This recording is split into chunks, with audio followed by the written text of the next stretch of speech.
दोस्तों, जब भी हम फिल्मों की बात करते हैं तो हमें सबसे पहले हीरो और हीरोइन याद आते हैं। लेकिन सोचिए, अगर फिल्मों में विलन ना हो तो क्या कहानी में मजा आएगा।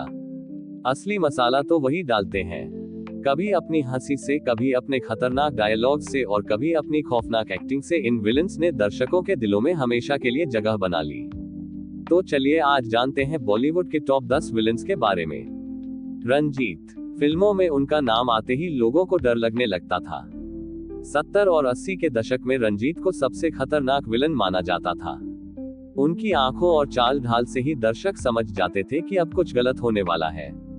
सदाशिव अमरापुरकर। सड़क 1991। सड़क फिल्म में उनका निभाया गया किरदार आज भी बॉलीवुड का सबसे डरावना रोल माना जाता है। उनकी एक्टिंग इतनी हकीकत के करीब थी कि दर्शक सिहर उठे थे।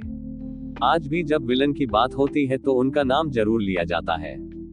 अशोक कुमार। चाइनाटाउन 1962। बॉलीवुड के शुरुआती खलनायकों में गिने जाते हैं। हीरो होने के बावजूद उन्होंने साबित किया कि नेगेटिव रोल भी उतना ही दमदार हो सकता है। उनकी एक्टिंग ने आने वाले विलन्स के लिए एक नई राह बना दी। डैनी डेनजोंगपा। डैनी की आवाज और उनका शांत लेकिन खतरनाक अंदाज उन्हें बाकी विलन्स से अलग बनाता है। अग्निपथ जैसी फिल्मों में उनका अभिनय गजब का था। लोग कहते हैं कि उनका चेहरा देखकर ही डर लगने लगता था।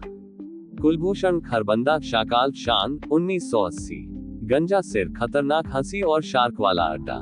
शाकाल का किरदार इतना मशहूर हुआ कि आज भी लोग इस नाम से मजाक करते हैं। उस दौर में बच्चों से लेकर बड़ों तक हर कोई शाकाल से डरता था। अजीत लान। सारा शहर मुझे लान के नाम से जानता है। अजीत साहब ने अपने अनोखे स्टाइल और डायलॉग से विलन की परिभाषा ही बदल दी। मोना डार्लिंग उनका सिग्नेचर डायलॉग बन गया। गुलशन ग्रोवर। बैटमैन। 80 और 90 के दशक में गुलशन ग्रोवर ने अपने स्टाइलिश विलन वाले किरदारों से तहलका मचा दिया। बैटमैन का नाम उन्हें आज भी लोग याद रखते हैं। उनका अंदाज इतना हटकर था कि यंग जनरेशन तक उनके दीवाने हो गए थे। प्राण। 60 और 70 में प्राण साहब का नाम सुनते ही दर्शक थिएटर में सीटी बजाने लगते थे। उनकी आंखें और उनकी चाल ढाल ही काफी थी डर पैदा करने के लिए।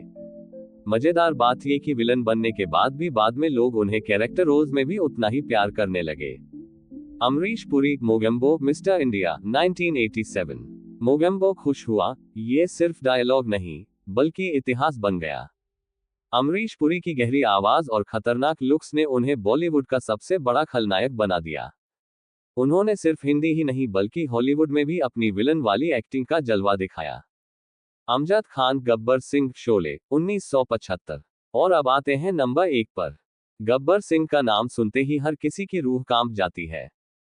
कितने आदमी थे और अरे ओ सांभा जैसे डायलॉग्स आज भी लोगों की जुबान पर हैं।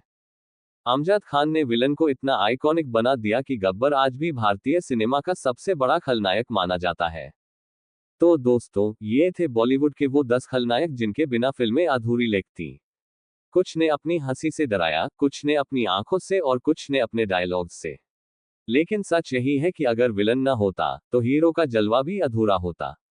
आपको इनमें से कौन सा विलन सबसे ज्यादा डरावना लगा और कौन सा विलन आपका फेवरेट है, हमें कमेंट में जरूर बताएं।